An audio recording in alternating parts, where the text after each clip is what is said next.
Selamat malam, Ibu Bapak, saudara-saudara yang terkasih, warga Gereja Kristen Berbahasa Indonesia Kuala Lumpur, dimanapun Anda berada. Kita berjumpa lagi di dalam persekutuan doa pada malam hari ini. Mari kita berdoa. Bapa di sorga, kami sungguh bersyukur untuk kasih setia dan pemeliharaan-Mu yang nyata dalam hidup kami, yang memungkinkan kami malam ini bisa diperjumpakan lagi di dalam persekutuan doa ini.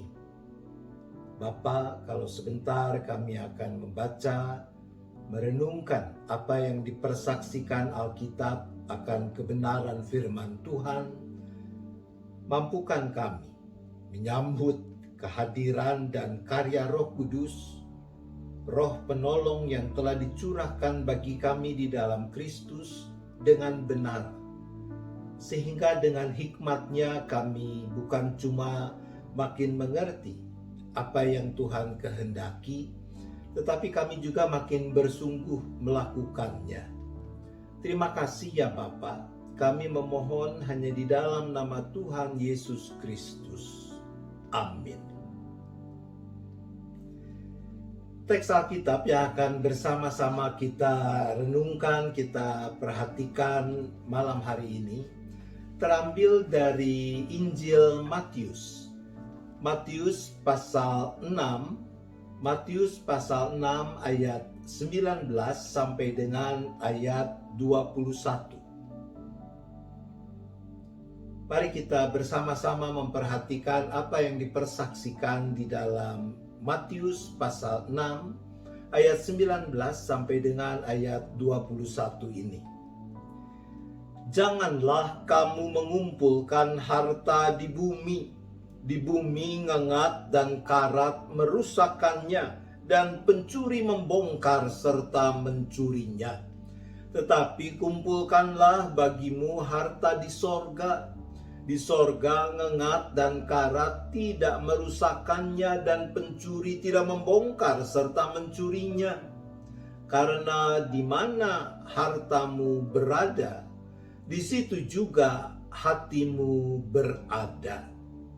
Demikian apa yang sudah kita baca dan dengar dari bagian kesaksian Injil Matius ini. Maka kita adalah orang-orang yang berbahagia kalau dengan kesungguhan kita mendengarkan firman Tuhan, kita memelihara dan melakukannya.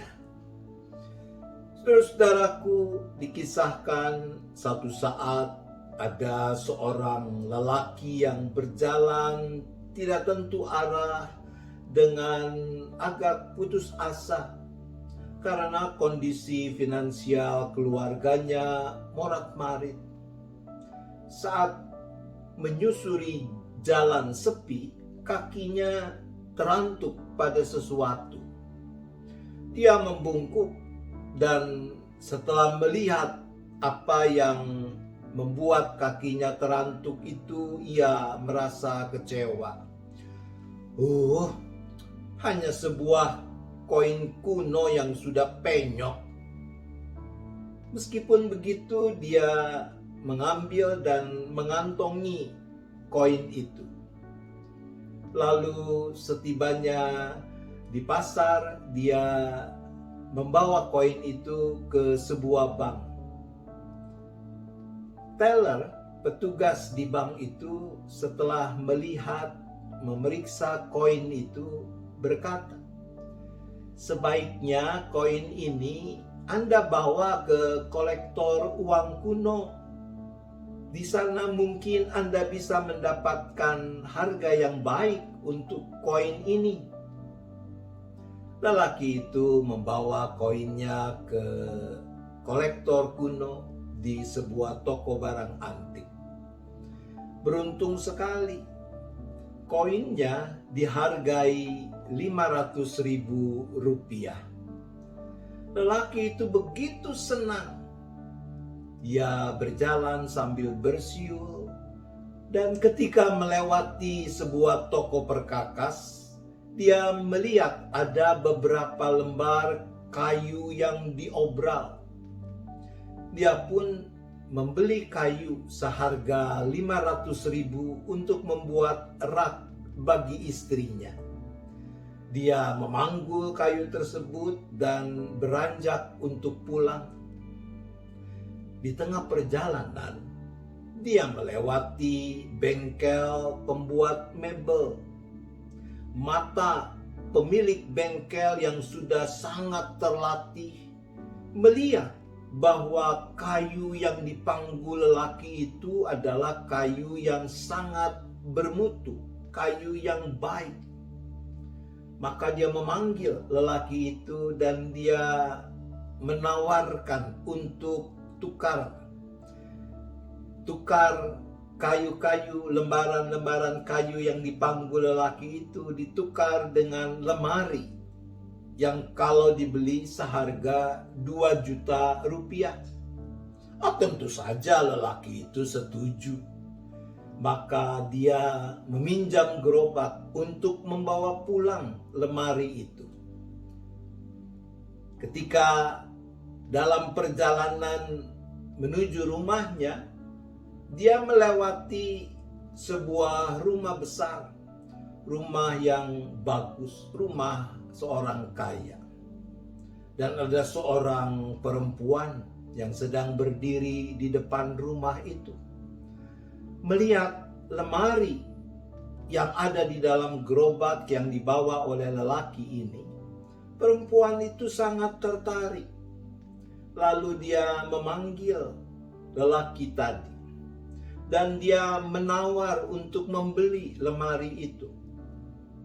Perempuan itu mula-mula menawar harga 10 juta rupiah. Laki-laki itu ragu-ragu karena sebenarnya dia agak kurang percaya bahwa lemari yang dia bawa seharga seperti itu. Melihat keraguan itu, perempuan ini menaikkan tawarannya menjadi 15 juta rupiah. Tentu saja lelaki itu segera menyetujui. Maka pulanglah dia membawa segepok uang sejumlah 15 juta rupiah. Nah, ketika dia sampai di pintu desa, dia ingin memastikan uangnya itu ada 15 juta. Dia mengeluarkan uang itu dari sakunya, lalu dia mulai menghitung lembaran-lembaran yang jumlah seluruhnya 15 juta itu.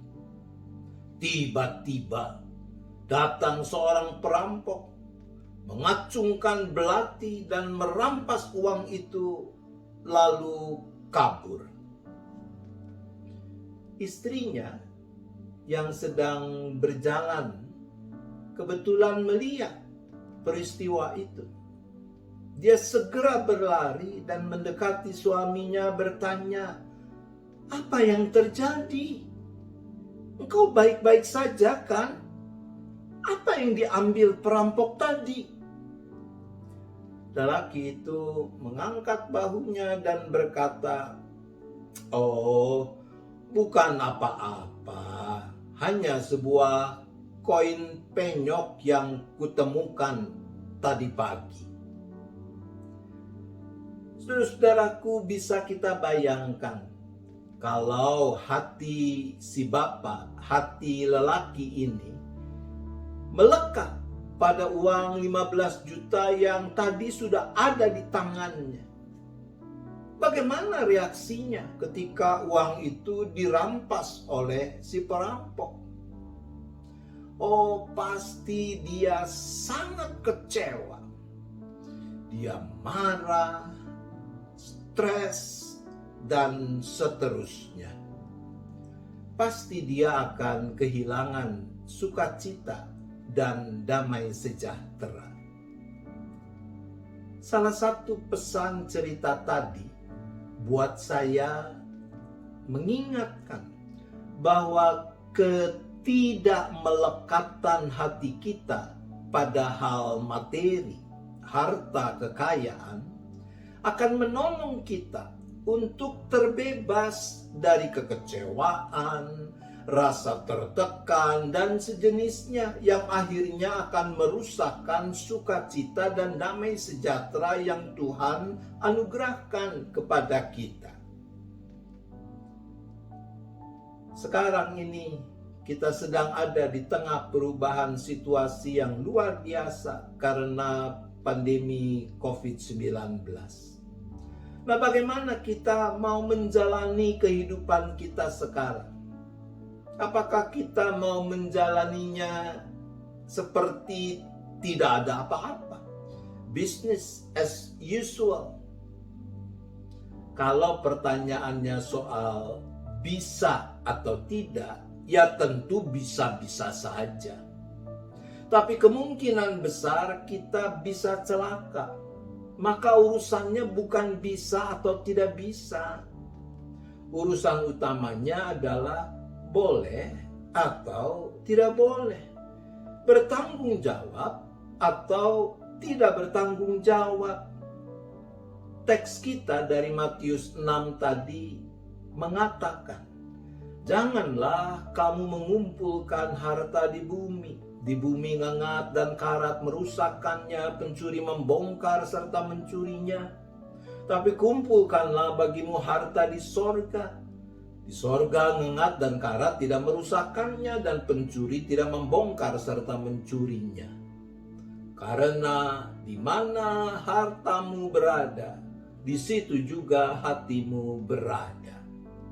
Dalam teks ini kita bertemu dengan pengajaran Yesus soal kemelekatan hati kita.